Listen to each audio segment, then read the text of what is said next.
පූජනීය වල්පොල ගෝතම ගෞරවනීය ස්වාමීන් වහන්සේට අවසරයි ස්වාමීන් වහන්සේ. සාදු සාදු සාදු.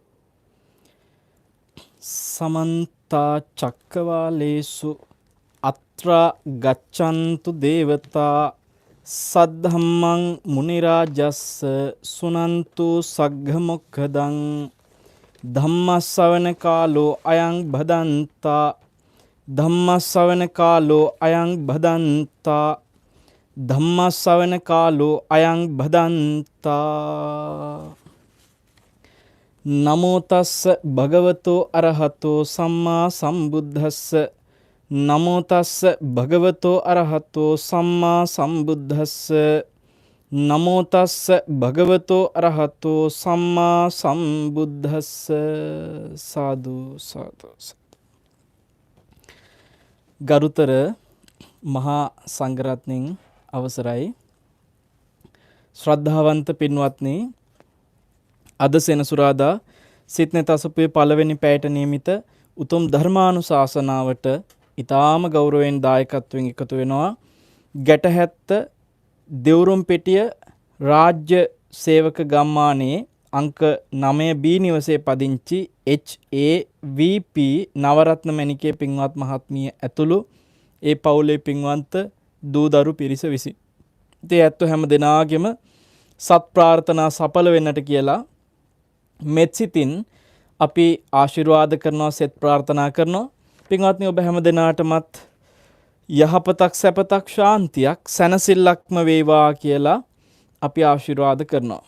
අද අපිට බුදුරජාණන් වහන්සේගේ උතුම් ගුණයන් එකින් එක සාකච්ඡා කරමින් බොහෝම සති ගණනාවක් මුළුල්ලේ ආපු මාතෘකා පෙළක තවත් කොටසක් තමයි අද දවසේ සාකච්ඡා කරන්න තියෙන කියන එක මම හිතනවා ඇත්ත දන්නවා. මහා කරුණා සමාපatti ඥානය කොටස් 94කින් අපි කතා කරගෙන ඉන්නේ ෂඩ් අසාධාරණ ඥානවල. දැනට අපිට මේ දිනවල කතා කරන්න නියමිතව තියෙන ඥානය තමයි මහා කරුණා සමාපatti ඥානය. ඉතින් මේ ඥානය කොටස් 94 ආකාරයෙන් අපි පින්වත්නි දැනට කතා කරගෙන ආපු කරුණු ඔය ඇත්තන්ට මතක ඇති. ආදිත්තෝ ලෝක සන්නිවාසෝති කියලා බුදුරජාණන් වහන්සේ මේ ලෝකයා කෙලෙසුන් නිසා ගිනිගෙන දැවෙද්දී උන්වහන්සේට ඇති වෙන මහා කරුණාව ගැන අපි කතා කළා. ඒ වගේම පයාතෝ ලෝක සන්නිවාසෝ, උයුත්තෝ ලෝක සන්නිවාසෝ ආදි වශයෙන් අපි කුම්මග්ග පටිපන්නෝ ලෝක සන්නිවාසෝ, උපනීයති ලෝකෝ අද්දුවෝ, අතානෝ ලෝකෝ අනබිස්සරෝ කියන කාරණා පහුගිය සතිවල ඔබ ඉගෙන ගත්තා. පින්වත්නි, අදට නියමිතව තියෙන්නේ අස්සකෝ ලෝකෝ සබ්බම් පහාය ගමනීයන්ති පස්සන්තානං බුද්ධානං භගවන්තානං සත්තේසු මහා කරුණා ඔක්කමති. බුදුරජාණන් වහන්සේ මේ ලෝක සත්වයා දිහා එක්තරා විදිහකින් දකිනවා. උන්වහන්සේට මහා කරුණාව තුල ඒ බුදු හදවත මහා කරුණාවෙහි බැස ගන්නට උන්වහන්සේ දකිනා තවත් ආකාරයක් අද මේ කතා කරන්නේ. මොකද්ද? අස්සකෝ ලෝකෝ සබ්බම් පහාය ගමනීයන්ති. මේ ලෝක සත්වයාට අයිති දෙයක් නැහැ. සියල්ලම මරණයත් එක්ක හැරදාලා යන්න වෙනවා කියලා බුදුරජාණන් වහන්සේ දකිනකොට බුදුනුවණින් උන්වහන්සේට ඇති වෙනව පින්වත්නි මහා කරුණාවක්. ඒ ඇති වෙන මහා කරුණාව තුල බැසගෙනයි උන්වහන්සේ ලෝක සත්වයාට මේ සසරින් එතර වෙන මඟ කියා දෙන්නේ. ඔන්න දැන් තවත් එක්තරා දකින විදිහක් අස්සකෝ ලෝකෝ සබ්බම් පහය ගමනීයන්ති. මේ ලෝකයාට අයිති දෙයක් නැත. ඇත්තටම පින්වත්නි මේ ලෝකයාට අයිති දෙයක් නැහැ කියලා කියනකොට අපිට එකපාරටම හිතෙනවා ඉතින් මේ තියෙන්නේ ඕනතරම් අයිතිවාසිකම් කියන දේවල්. ඔය කාරණේ පින්වත්නි අපිට විතරක් නෙමෙයි බුදුරජාණන් වහන්සේගේ කාලේ ඊටාම වටිනා මේ පැවිදි ජීවිතය කෙරෙහි ಗುಣ දැනගෙනම පැවිදි ජීවිතයට එන්නේ ඇයි කියන එක ගැන ඊටාම හොඳින් අඳුනගෙන බොහොම දුෂ්කර බාධා ගොඩාක් මැද්දේ ශාසනයට ආපු පැවිදි වෙච්ච ස්වාමීන් වහන්සේ නමක් තමයි රට්ටපාල මහරහතන් වහන්සේ කියලා කියන්නේ. ඔය රට්ටපාල මහරහතන් වහන්සේගෙන් රජ කෙනෙක් ඇවිල්ලා අහන ප්‍රශ්නවලට දුන්න පිළිතුරු අතරේ පින්වත්නි අපි පසුගිය සතිවල කතා කරපු කාරණාත් අදාළ වෙනවා. නමුත් මේ අද දවසට අදාළ කාරණේ අපි මතක් කරන්නම්. මේ රට්ටපාල ස්වාමීන් වහන්සේකින් අහනවා රජතුමා ස්වාමීනි අස්සකෝ ලෝකෝ සබ්බම් පහය ගමනීයන්ති කියලා. මේ ලෝකයාට අයිති දෙයක් නැහැ. මේ සියල්ල හැරදාලා යන්න වෙනවයි කියලා බුදුරජාණන් වහන්සේ වදාලාට අපිට මේ රාජකුලයට අයිති දේවල් මේ පොළොව තුලත් ආකාශය තුලත් නොයෙකුත් වටිනා බොහෝ දේ තියෙනවනේ ස්වාමීනි කොහොමද අයිති දෙයක් නැහැ කියන්නේ කියලා අහනවා. පින්වත්නි ඔතෙන්දී ඊටාම වටින විදිහට උපමාවක් පෙන්නනෝ මේ උදාහරණයක් රට්ටපාල ස්වාමීන් වහන්සේ රජතුමනි ඔබ නොයෙක් අයුරින් නන්නාකාරයෙන් මේ පස්කම් සැප විඳිනවනේ. දැන් ඔය විඳින පස්කම් සැප ඔබට රජතුමනි මරණින් පස්සෙත් ඔය විදිහටම ඔය පස්කම් සැපම විඳින්න ඉඩ තියනවද? අවස්ථාව තියනවද කියලා අහනවා. ඔය පස්කම් සැප ඔබට මරණින් පස්සේ ඔය විදිහට විඳින්න අවස්ථාව තියනවද? එහෙම නැත්නම් රජතුමනි මේ ඔබගේ මරණින් පසු ඔය ඔබ විඳින පස්කම් සැප ඔය තියෙන සැප සම්පත් වෙන කවුරු හරි කෙනෙක් භුක්ති විඳිනවද නැද්ද කියලා අහනවා. රජතුමා කියනවා ස්වාමීනි ඒක එහෙම තමයි. මම දැන් විඳින සැප සම්පත් මගේ මරණින් පස්සේ වෙන කෙනෙකුට තමයි ඉතින් විඳින්න සිද්ධ වෙන්නේ. මට මේ දේවල් වල අයිතියක් නැති වෙනවා. මට ඒ සියල්ල හැරදාලා යන්න වෙනවයි කිව්වා. රට්ටපාල ස්වාමීන් වහන්සේ කියනවා බුදුරජාණන් වහන්සේ වෙන මේ කාරණේ දැකලා තමයි ওই විදිහට අයිති දෙයක් නැහැ කියලා කියන්නේ කියලා. පින්වත්නි අපි ඔය කියන උතුම් බුද්ධ වචනය ගලපලා බලමු මේ ජීවිතේ අපිට කොහොමද අවබෝධය කරා යද්දී අපි විමසන්න ඕනේ අපි දකින්න ඕනේ කියලා. ඔය ඇත්තන්ට ලෝකේ සමහර අවස්ථා තියෙනවා පින්වත්නි තමන්ට අයිති දේවල් තමන්ට තියෙන විවිධ සම්පත් අපි එකතු කරගෙන තියෙන විවිධ වටිනාකම් දීලා තියෙන දේවල් ආරක්ෂා කරගෙන බොහෝම සටනක් කරනවානේ ජීවිතේ. දැන් ඔය අපි රකින සම්පත් අතරේ නිකම් බැලුවොත් එක දෙයක් තමයි විවාහ වෙච්ච කාන්තාවකට සහ පුරුෂයෙකුට දරු සම්පත් කියලා කියන්නේ. දැන් මෙයා තමන් සතුව තියෙන දෙයක්, තමන්ගේ වටිනා දෙයක්. දරු සම්පත. එතකොට මේ වගේ සම්පත් තව මොනවද තියෙන්නේ? ඉඩම් කඩම් යාන වාහන ආදී රන් රිදී මුතුමැණික් ආදී දේවල් වලට කියන භෝග සම්පත්. එතකොට ඔන්න මේ දරු සම්පත, භෝග සම්පත. දැන් ওই භෝග සම්පත් වලටත් අපිට අයිතිවාසිකම් තියෙනවානේ. මගේ ඉඩම, මගේ නිවස කියලා, මගේ වාහනේ කියලා අපිට තියෙනවා අයිතිවාසිකම් තියෙන සම්පත්. භෝග සම්පත්. ඊට පස්සේ පින්වත්නි දැන් ඔය සියල්ල රැස් කරගන්න නොඑක ආකාරයෙන් මුදල්ම විතරක් නෙමෙයි විවිධ ආකාරයේ ධන සම්පත් තියෙනවා. Taman සතුව කියලා. එතකොට දරු සම්පත්, භෝග සම්පත්, මේ ධන සම්පත් ආදී සම්පත් අතරේ තවත් තියෙනවනේ නිරෝගී සම්පත කියලා එකක්. ඉතින් Taman සතුව තියෙන සම්පතක් වගේ තමයි ඒකත් නිරෝගී සම්පත. තව බලන්න හිතලා ඥාන සම්පත, ශ්‍රද්ධා සම්පත්තිය. දැන් මේ සම්පatti ඥාන සම්පත්තිය කියලා කියනකොටත් මේකත් එක්තරා සම්පත්තියක්. ශ්‍රද්ධා සම්පත්තිය කියලා කියනකොට මේකත් සම්පත්තියක්. ශ්‍රද්ධා සම්පත්තියේ වටිනාකම පින්වත්නි අනිත් සියලුම දේට වඩා විශේෂ බව අපි තේරුම් ගමු. ඥාන සම්පත්තියත් කොච්චර වටිනවද කියන එකත් තේරුම් ගමු. මේ ලෝකේ අර අපි කතා කරපු දරු සම්පත්, භෝග සම්පත්, ධන සම්පත් කියන දේවල් මේ හුස්ම ටික තියනකම් අපි සතුව තියනවායි කියන එක ඕක ඉතින් පොඩි ළමයක් දන්නවනේ. ආය අමුතුවෙන් මහා ලොකුවට කියන්න දෙයක් නැහැ, කවුරුත් දන්නවා. හැබැයි අපි හිතමු අපිට මේවා සම්පත් කියලා අපි කතා කරාට ඔය ඇත්තෝ හිතන්න පින්වත්නි ජීවිතේ කවදාක හරි දවසක ඔබට මේ සම්පත් මරණයත් එක්කම අහිමි වෙනවා නම් ඇත්තටම පින්වත්නි අහිමි වෙන දෙයක් සම්පතක්ද? මෙන්න මේ කාරණේ විමසන්න ඕනේ ඔබ.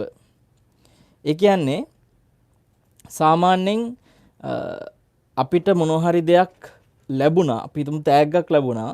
මේ තෑග්ග ලැබුණට ආපහු කියනවා මේ නෑ මේක ඔබට අයිති නෑ කියලා ඒක අරගන්නවා.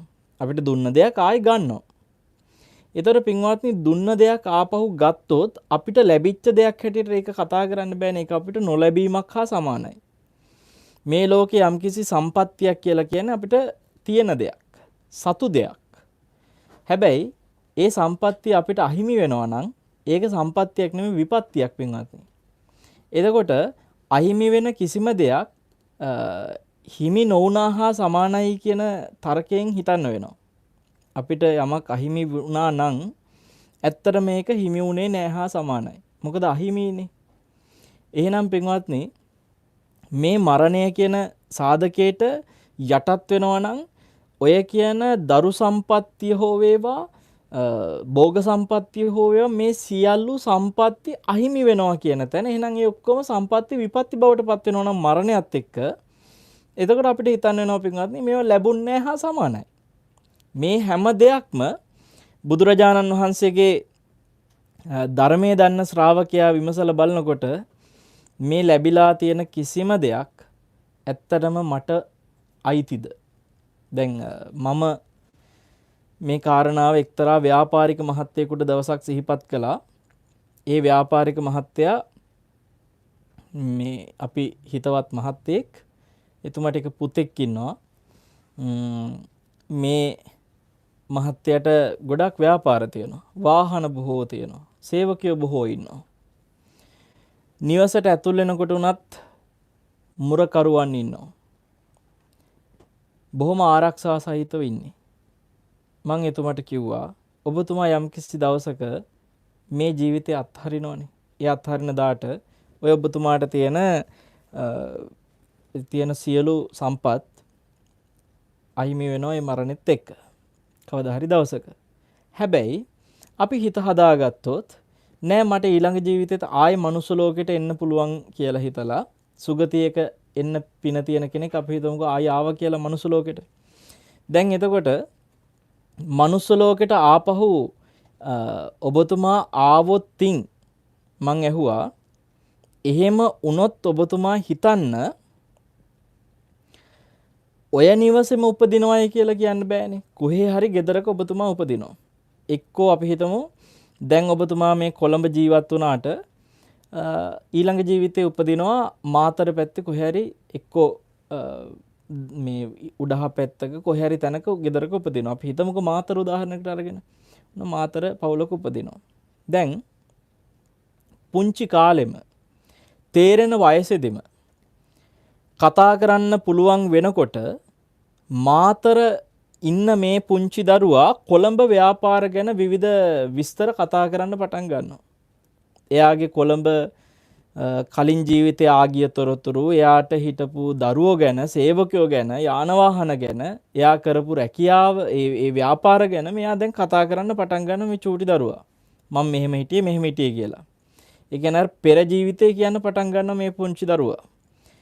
මම මේ මහත්තයට කිව්වා ඔබතුමා හිතන්න දැන් ඔබතුමාගේ මේ දැන් අලුත් ජීවිතේ නැවත උපන්න ජීවිතේ අම්මයි තාත්තයි කල්පනා කරනවා අපේ පොඩි පුතා කියන කාරණා ඇත්තද කියලා බලන්න ඕනේ. හොයලා බලන්න එක්කගෙන එනවා මේ දරුවවත් කොළඹට.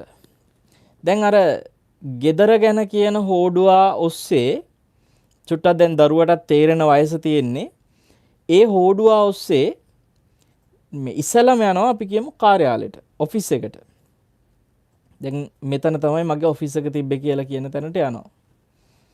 ගියාට පස්සේ දැන් ඔබතුමා දැන්නම් කාර්යාලයට යනකොට රිසෙප්ෂන් එක ළඟ නැවතිලා අවසර අරගෙන එහෙම යන්නේ නැහනේ. ඔබතුමා කෙලෙම ඔබතුමාගේ කැබින් එකට යනවා. සේවය කරන තැනට. ඒ ඔබතුමාගේ ආයතන, ඒ ඔබතුමාගේ කාර්යාලය. කාගෙන්වත් අවසර ගන්න ඕනේ නැහැ එතෙන්ට ඇතුල් වෙන්න. හැබැයි දැන් ඔබතුමා මේ අවුරුදු කීපයක් තුළ ඔය අයිතිවාසිකම් කියාගෙන ඉන්න සියල්ල ඔය හුස්ම ටික ගියත් එක්කම දැන් අර නැවත ජීවිතයකට ගියපු තැන ඒ පුංචි දරුවා මේ කාර්යාලයට නැවතත් එක්කගෙන අම්මයි තාත්තයි එද්දි දැනුත් පුළුවන්ද අර විදිහටම Tamanට හිතුමනාපෙට බොස්ගේ කැබින් එකට යන්න? මොකද දැන් මේකේ බොස් සමහරට ඔබතුමාගේ පුතා. එතකොට හැබැයි දැන් ඔබතුමා ඇවිල්ලා පොඩි දරුවෙක්. අනිත් එක කිසිම ඥාතිත්වෙකුත් නැහැ දැන් මේ පුතාට. මාතර පැත්තේ ඉපදිලා තියෙන්නේ. අනිවාර්යයෙන්ම ඇවිල්ලා ඔබතුමාට සිද්ධ වෙනව නේද මේ පුංචි දරුවට පිළිගැනීමේ නිලධාරීන්ගෙන් අවසර අරගෙන ඒගොල්ලෝ කිව්වොත් ටිකක් වාඩි වෙලා ඉන්න කියලා. එහෙම වාඩි වෙලා ඉන්න සිද්ධ වෙනවා. දැන් බලන්නකෝ ඔබතුමාම ගොඩනගාගත්ත ඔබතුමාගේ කාර්යාලය ඔබතුමාට අයිති නෑනේ. ඔබතුමාගේ ව්‍යාපාරයේ ඔබතුමාගේම සේවකයෝ. මගේ සේවකයෝ කිව්වට දැන් ඔබතුමාට අයිති නෑනේ. දැන් මේ පුංචි දරුවා අර පිළිගැනීමේ නිලධාරීන් කියන විදිහට මේ දරුවගේ අම්මයි තාත්තයි කටයුතු කරන්න වෙනවා. සමහර විට අපි හිතමු ඔබතුමාගේ පුතා එදා වැඩට ඇවිල්ලා නැහැ, ඔෆිස් එකට ඇවිල්ලා නැහැ. එයා ගෙදර. ඉතින් අර සේවකයෝ කියනවා අපේ අලුත් බොස් අද වැඩට ඇවිත් නැහැ ගෙදර. මෙන්න මෙතන ගෙදර තියෙන ගිහිල්ලා කතා කරලා බලන්න කියනවා. ඉතින් පින්වත්නි මම මේ මහත්තයට කිව්වා දැන් ඔබතුමාගේ මේ අලුත් ජීවිතේ අම්මයි තාත්තයි දැන් මේ කියපු ගෙදරට එක්කගෙන යනවා. යනකොටත් පාරේ හැරෙන්න ඕන තැන් ඔක්කොම මේ පුංචි දරුවා හරියටම කියනවා. ඔය ඔතනින් දකුණට හැරෙන්න ඔහොම කියනවා. ඒ කියන හැම දෙයක්ම ඒ විදිහට අහගෙන යනවා දැන් නිවසට. මම ඇහුවා මේ මහත්තයාගෙන් දැන් ඔය ගෙදර ඉන්නවනේ මුරකරු. දැන් ඔය මුරකරුවන් දැන් ඔබතුමා ගෙදරට යනකොට බොහොම මේ කිසිම බාධාවක් නැතුව ගේට්ටු ඇරලා කතා බහ කරනවා. ඔය විදිහටම කතා බහ කරයිද? ඔය විදිහටම ගෙදෙට්ට ඇතුල් වෙන්න ගේට්ටු අරීද? ඔය විදිහටම අවසර දෙයිද? දැන් මේ අලුත් ජීවිතේ එන පුංචි දරුවට කිසිම අවසරයක් නැහැ නේ එහෙම. එනකොටම මුරකරුවන් බොහෝම ආදරෙන් ගෞරවයෙන් පිළි අරගෙන ගේට්ටු ටක් ගාලා දුවලා ගිහලා අරින්නේ නැහනේ. දැන් මොකද වෙන්නේ? ඔක්කොටම කලින් මුරකරුවා ළඟ ටිකක් වෙලා ඉඳලා එතනින් අවසර අරගෙන ඊට පස්සේ ගෙදර ඉන්න කට්ටිය එන්න කිව්වොත් විතරක් ගේට්ටු අරි. ඊට පස්සේ ඒගොල්ලන්ගේ අවසර එක්ක ඔන්න ගෙදෙට්ට යයි. ඒ ගියාට පස්සේ ඔබතුමා හඳුනාගත්තොත් හරියටම මේ තමයි මගේ බිරිඳ, මේ තමයි මගේ දරුවෝ කවුරුත් අඳුරගත්තත් ඒ කට්ටිය පෙර ජීවිතයේ තිබිච්ච විදියටම ඔබට අයිතිවාසිකම් දෙයිද? දැන් ඔබතුමාගේ බිරිඳ කියන කෙනා මේ වෙනකොට ආපහු ඔබට බිරිඳ කරගන්න බෑනේ. දැන් ඔබ පුංචි දරුවෙක්. ඒ ඔබේ ගිය ජීවිතේ බිරිඳ දැන් ඔබට ඇන්ටි කෙනෙක්. දැන් ඔබේ මේ ජීවිතේ පුතා මොකද වෙන්නේ? දැන් අලුත් ජීවිතේදී මාමා කෙනෙක්. කෝ එතකොට පුතා කියපු අයිතිය? කෝ එතකොට බිරිඳ කියපු අයිතිය? දැන් ඒ සියල්ල නැති වෙලා මේ හුස්ම ටික ගියත් එක්කම අවුරුද්දක් දෙකක් තුනක් හතරක් ඇති වුණා. ඔය පුංචි කාලය ඇතුලේ කොච්චර වෙනසක් වෙලාද? සාමාන්‍යයෙන් මිනිස්සෙක් රට ගිහිල්ලා එනකොට අවුරුද්දක් දෙක තුනක් හතරක් යනකොට ඔය විදිහේ වෙනසක් වෙන්නේ නැහැනේ. හැබැයි මේ හුස්ම ටික ගිහිල්ලා ආපහු මනුස්ස ලෝකෙටම හොයාගෙන හරියටම එන්න ටක්කෙටම පුළුවන් වුණත් ඒතර අයිතිවාසිකම් කියන්නේ කොහොමද? දැන් හොඳයි. මගේ මුරකරු කිව්වට දැන් මුරකරු තමන්ට ඕන විදියට එහෙම ඇතුල් වෙන්න දුන්නෙත් නැහැ. මගේ සේවකයෝ කියවට සේවකයෝ මගේ කියපු කැබින් එකට මට ඕන විදියට යන්න දුන්නෙත් නැහැ. මගේ ගේට්ටුව කිව්වට වෙනදට අරපු ගේට්ටුව දැන් එහෙම අරින්නෙත් නැහැ. මගේ බිරිඳ කියාගත්තට ඒ බිරිඳ එදා වගේ නෙමෙයි දැන් බලන්න. පොඩි එකෙක් බලනවා වගේ, පොඩි එකෙක් හුරතල් කරනවා වගේ දැන් ඒ බිරිඳ හුරතල් කරයි. පොඩි එකෙක්ගේ දිහා බලන විදියට බලයි. පුතා කියන මගේ පුතා කියපු කෙනාගේ කතන්දරේ තොච්චරම තමයි. ඔය ඔක්කොමත් හරි කියමුකෝ. ඊට පස්සේ දැන් තමන්ට අර අයිතිව තීච්ච සම්පත් ටික තියෙන භෝග සම්පත් ටික. දැන් ඔය භෝග සම්පත් තමන් සතුව තීච්ච තමන්ගේ අයිතිවාසිකමක් හැටියටනේ තමන් හිතාගෙන හිටියේ. ඔය ඇත්ත මට කියන්න පින්වත්නි, ඒ අයිතිවාසිකම තවදුරටත් ඔබට ওই විදියටම දැන් කතා කරන්න පුළුවන්ද කියලා මම අර මහත්තයාගෙන් ඇහුවා. ඒ කියන්නේ දැන් මේ පුතා ගැන හරියටම තහවුරු කරගත්තම අර ගෙදර කට්ටිය ඇත්තටම මේ අපේ මැරිච්ච තාත්තා තමයි කියලා ඔබතුමාගේ මේ ජීවිතේ පුතා හරියටම තහවුරු කරගන්නවා. මේ ජීවිතේ බිරිඳත් මේ පුංචි දරුවා දැකලා මේ මගේ මැරිච්ච මහත්තයම තමයි කියලා හරියටම තහවුරු කරගන්නවා. කොච්චර තහවුරු කරගත්තත් ඔය දැන් තියෙන ව්‍යාපාර ටික ඔය විදිහට ලියලා දෙයිද? එහෙම නැත්තම් පුතා කියයිද අපි මේ මගේ තාත්තනේ තව ටිකක් වයස ගියාට පස්සේ අපි මේව බෙදා හදාගෙන මේ ව්‍යාපාර බලමු කියයිද? නෑ.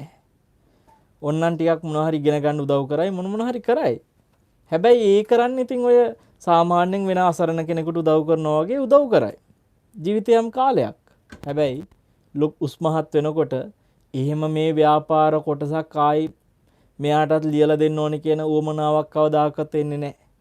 එතකොට බලන්න හිතලා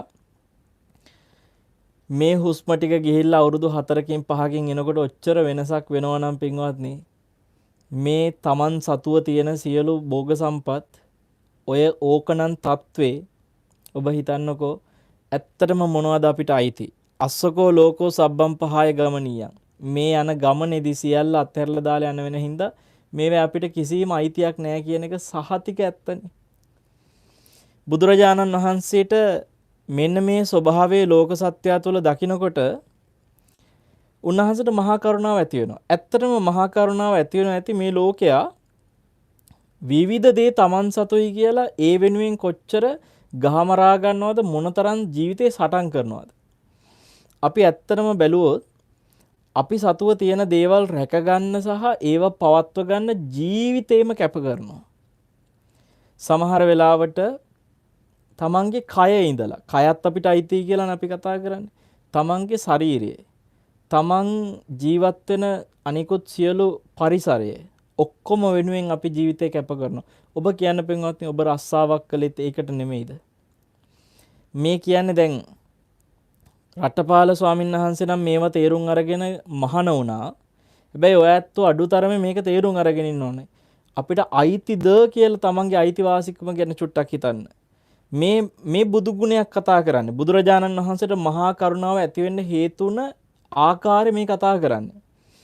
ලෝක සත්වය අයිතිවාසිකම් කියන ශරීරය පවා විවිධ පණු ආදී බොහෝ දෙනා මේ ශරීරයේ ලැබුම්ගෙන ඉන්නවා නම් මේ ශරීරයේ අර පොදු භාණ්ඩයක්. ඒ කියන්නේ Tamanට පුද්ගලිකකරණය කරගත්තට මේක පුද්ගලික දෙයක් නෙමෙයි කියන එක ලෝක සත්‍යය දන්නේ නැහනේ. එතකොට මේ කය Tamanට අයිති කියලා හිතාගත්තට ඒකත් මරණෙත් එක්කම අතහරිනවා. මේව දන්න කාරණා. හැබැයි අපි ඉස්සරහට පොඩ්ඩක් ඊට එහාටත් ගැඹුරකට යනවා. ඒ නිසා හොඳට අහගෙන ඉන්න. ඒ වගේම ඔබට සිහිපත් කරන මොන හරි ගැටලු තියෙනවා නම්, ප්‍රශ්න තියෙනවා නම් දේශනාව ඇසුරෙන් එන ඔබට පුළුවන් මේ ප්‍රශ්න යොමු කරන්න. Nit FM ශ්‍රවණය කරනවා. ඒ වගේම සමහර විට විදේශගතව එහෙම ඉන්න ඇත්තෝ ඉන්නවා නම් ඔබට පුළුවන් අපගේ නිල YouTube නාලිකාව බික්කු ගෝතම නමින් මේ වෙලාවේ එම YouTube නාලිකාව ඔස්සේ සජීවීව දකින්නටත් පුළුවන් Nit FM ඇදිරියේ සිට සිදු කරන මේ අනුශාසනය. ඉතින් අන්නේ ඒ YouTube නාලිකාවේ සජීවී බලන අතරේ ඔබට පුළුවන් කමෙන්ට් කරලා Tamanට තියෙන ප්‍රශ්නත් යොමු කරන්න. සමහර විට අපිට සාකච්ඡාවේදී වැනි ප්‍රශ්නත් පිළිතුරු ලබා දෙන්නත් පුළුවන්කම තියෙනවා. පින්වත්නි, බුදුරජාණන් වහන්සේගේ ධර්මය තේරුම් ගත්ත කෙනෙකුට දැන් මේ විදිහට සරලව කියා දෙන කාරණාව ගැඹුරින් කොහොමද ඉස්සරහට විග්‍රහ කරන්නේ කියන එක, මේ අසකෝ ලෝකෝ සබ්බම් පහය ගමනියන් කියන එක තවත් ඉස්සරහට සාකච්ඡා කරනවා ගැඹුරින්. ඉතින් ඉස්සෙල්ලාම හැමදේම පටන් ගන්නෙ බොහොම මේ සරල නොගැඹුරු තැනින්නේ. මහා සාගරයේ පටන් ගන්නවා වගේ තමයි කියනවා සද්ධර්මයත්. ධර්මයේ පටන් ගන්නෙත් පින්වත්නි නොගැඹුරු තැනින් ටික ටික තමයි ගැඹුර කරා යන්නේ. අපේ දේශනාවත් එහෙමයි. අපි මේ පටන් ගත්තේ කිසිම ගැඹුරක් නැති සාමාන්‍ය සරල දන්න කාරණාවකින්. හැබැයි දන්න කාරණේ තුළ උනත් පින්වත්නි අපි හිතන්නේ නැහැනේ සාමාන්‍ය ජීවිතේ. ඉතින් ඒකින් දව ඇත්තෝ හිතන්න අපිට අයිති කියලා කියන මේ කය ඇතුළු තමන් සතුව තියෙන සියලු දේ වෙනුවෙන් ජීවිත කාලෙම අපි වෙහෙසෙනවා. රස්සාව කරලා හැමදේම කරලා අපි ජීවිත කාලෙම මේ ඔක්කොම වෙනුවෙන් වෙහෙස මහන්සි වෙලා අන්තිමට පින්වත්නි ඒ මට අයිති කියන සියල්ල මරණයත් එක්කම අපිට අත්හැරලා යන්න සිද්ධ වෙනවා. ඔය මරණය ඔය විදියට කතා කරනකොට සම්පත්තියක් හැටියට අපි කතා කරපු අපිට අයිති සියල්ල විපත්තියක් බවට පත් කරලා අපිට ඒ සියල්ලම පින්වත්නි අහිමි කරනවා නම් ඇත්තටම එහෙනම් ඒ කිසිවක අයිතියක් නැහැ කියන එකම දකින්න. බුදුරජාණන් වහන්සේ දැක්කා උන්වහන්සේ ලෝකයාගෙම මිනිස්සු විතරක් නෙමේ සියලු ලෝක සත්වයන් කිසිම දෙයක් අයිති නැතුව මේ සසරේ එකින් එක ජීවිතවලට යන ආකාරය. මට එක උපමාවක් සිහි වෙනවා. ගංගාවක පින්වත්නි අපි හිතමු මහා සෙනගක් ගහගෙන යනවා. ගඟක ගඟේ වතුර පොදක් පේන්නේ නැති තරමට හින විශාල සෙනගක් ගඟේ ගහගෙන යනවා. ගඟේ ඒ කොනේ ඉඳලා පේන මානෙක එහා කොනට යනකොනුත් පේන මානේ ඉන්නේ තනිකර විශාල පිරිසක්. මේ පිරිස ගඟ දිගේ ගහගෙන යනවා. ඔය යන අය රංචු එකතු වෙලා ඉන්නේ. Tamanට කිට්ටුවේ ඉන්න මහා කට්ටියක් එකට එකතු වෙලා අල්ලගෙන බදාගෙන රංචුව යනවා. දැන් ඔය ඇත්තෝ හිතන්න ඔහොම යන අයගෙන් දැන් ගහගෙන යනවනේ ගඟේ. ඕකේ රංචුවෙන් කවුරු හරි ගැලවෙනවා. කවුරු හරි ඒ කියන්නේ දුර්වලයෝ හැමතිස්සෙම ගැලවි යනවා. ඒ ගැලවිච්ච කෙනා තවත් අහුවෙච්ච රංචුවකට එල්ලෙනවා. එතකොට ඒ එල්ලිච්ච කෙනාව ඒ රංචුව අය අල්ල ගන්නවා. ආයි ඒ දෙවෙනි අපි කියපු රංචුවෙන් උනත් තව කෙනෙක් ගැලවෙනවා. කොතනින් හරි කෙනෙක් ගැලවෙනවා. ගැලවෙන කෙනාව තව තැනක අල්ල ගන්නවා. ඒ අල්ල ගන්න හැම තැනම පින්වත්නි ඒ හැම රංචුවකින්මත් තවත් අය ගැලවෙනවා. හිතින් මවා ගන්නකෝ වගේ ගහගෙන යන පිරිසක්. මට හිතෙනවා මේ ජීවිතේ අපිත් ඇවිල්ලා මගේ අම්මා මගේ තාත්තා කියලා යම් කිසි පවුලක් අල්ලගත්තා. හැබැයි මේ අල්ලගත්තේ තවත් පවුලකින් ගැලවිලා ඇවිල්ලා. තවත් අම්මෙක් තවත් තාත්තෙක්ගෙන් ගැලවිලා ඇවිල්ලා. පින්වත්නි හිතන්න නිකන් ඔය විදියට දැන් අල්ලගත්තනේ රංචුවක්. මේ අම්මා මේ දැන් මේ මගේ තාත්තා මේ දැන් මගේ සහෝදරයා රංචුවක් ඉන්නවනේ. ඔය රංචුවට අතරමැදදී තව එකතු වෙනවා ඔන්න බිරිඳ ඔන්න දරුවා කියලා තව කට්ටියක්. දැන් මගේ දරුවා කියලා මේ රංචුවට එකතු වෙච්ච කෙනා වුණත් කලින් වෙන පවුලක දරුවා බවට පත් වෙලා හිටපු කෙනෙක්. ගැලවිලා දැන් මේකට අහු වුණා. මේ ගඟේ ගහගෙන යන රංචු. ඊට පස්සේ පින්වත්නි දැන් අපේ රංචුවේ ඉන්න අයගෙන් කවුරු හරි ආයෙ උතනින් ගැලවිලා තව රංචුවකට එකතු වෙනවා. මේ ඔක්කොම ගඟේ දිගටම ගහගෙන යනවා. මේ ලෝකේ ඔබට තේරෙන්නේ නැද්ද? මේ කවුරුවත් එක රංචුවකටවත් බලන් ගියාම අයිති නැහැනේ. මගේ අම්මා මගේ තාත්තා කවුරුවත් අයිති නැහැ. අනිත් පැත්තෙන් පින්වත්නි හරියට බැලුවොත් හිතලා මලගියක් වෙච්ච අලුත දවස් ගණන් යනකම් අපි හිතමුකෝ දරුවා මැරුණා. ඒ දරුවා වෙනුවෙන් එයාගේ අම්මා තාත්තා දවස් ගාණක් යනකම් අඬනවා. දවස් ගාණක් යනකම් දුක් වෙනවා. දවස් ගාණක් යනකම් විලාප දෙනවා. දවස් ගණන් නෙමේ සති ගණන් මාස ගණන් අවුරුදු ගණන් හිත දුක් වෙනවා. මගේ එක්තරා ගුරුවරියක් ඇයට හිටපු එකම දරුවා මගේම වයසේ පුතෙක් අපේ පාසලේ ඒ ගුරුවරිය, ඒ කියන්නේ මගේ යාළුවගේ අම්මා, අපේ ඉස්කෝලේ ටීචර්, තාත්තත් අපේ පාසලේම සර් කෙනෙක්, එකම දරුවා බොහොම ලස්සනට හිටපු හොඳ පුතෙක්. ඒ පුතා රියානතුරකින් මැරෙනවා. මම පැවිදි වෙලා ටික කාලයක් යනකොට. ඒ වයස් පරතරේ එක ගත්තොත් එහෙම අවුරුදු 20ක්වත් නැති වයසේදී තමයි මැරෙන්නේ. ඉතින් පහුගිය කාලෙක කියන්නේ මාස කීපයකට උඩදී පින්වත්නි මට අවස්ථාව ලැබුණා එයා වෙනුවෙන් ධර්ම දේශනාවකට වඩින්න පාසලට. ඒ කියන්නේ මේ කොරෝනා පටන් ගන්න බොහොම ඉස්සර මාස ගානකට කලින්. ඔය වැඩි වෙලාවේදී මං මගේ යාළුවා ගැන කියන හැම වතාවෙම මේ ගුරුවරිය අඬනවා. අවුරුදු 15ක් විතර වෙනවා තාමත් අඬනවා. මතක් කරනකොට අඬනවා. අවුරුදු 15ක් වෙලා තාමත් තමන්ගේ නැති වෙච්ච දරුවා මතක් වෙද්දී අඬනවා කියනකොට මට හිතුනේ ඒ මියගිය මගේ යහළුවා කොහේ හරි දැන් ජීවිතේක ඉපදිලානේ. දැන් ඒ ඉපදිච්ච තැන අපි හිතමුකෝ ඒත් මනුස්ස ලෝකෙම කියලා. හොඳයි. දැන් ඔය උපදිච්ච ජීවිතය තුලත් අම්මෙක් තාත්තෙක් ඉන්නවනේ. දැන් මෙහෙ මේ අම්මා තාත්තා අඬනවා. දැන් අර අලුත් ජීවිතේ අම්මා තාත්තා hina වෙනවා. අපිට දරු සම්පතක් ලැබුණා වගේ සතුටු වෙවි ඉන්නවා. ඕකම තමයි මේ අම්මා තාත්තත් කළේ. මේ යාළුවා ඉපදිච්ච අලුත. දැන් ඔය අඬන අම්මා, දැන් ඔය අඬන තාත්තා මේ දරුවා උපදිනකොට මව කුසේ පිළිසිඳ ගන්නකොට ඔන්න අපිට දරුවෙක් ලැබුණා ගග සතුටු වෙවි hina වෙවි හිටියා.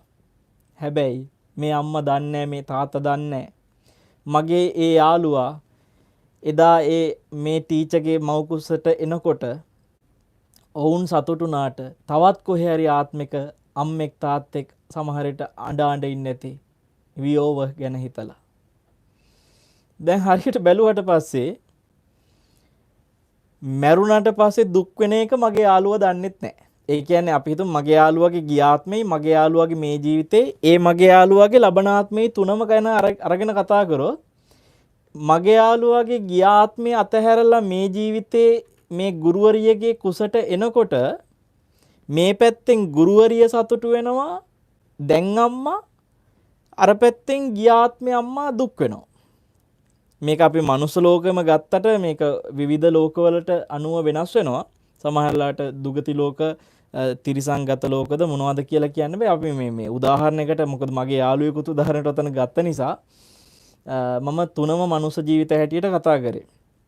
සමහර අය පින්වත්නි දැන් ඔය ඔබ දන්නවා අම්බපාලි රහත් මෙහෙණිය එහෙම ආත්ම 500 ගණන් මනුස්ස ජීවිත ඉපදි ආවනේ නගර සෝබිනියෝ විදියටත්.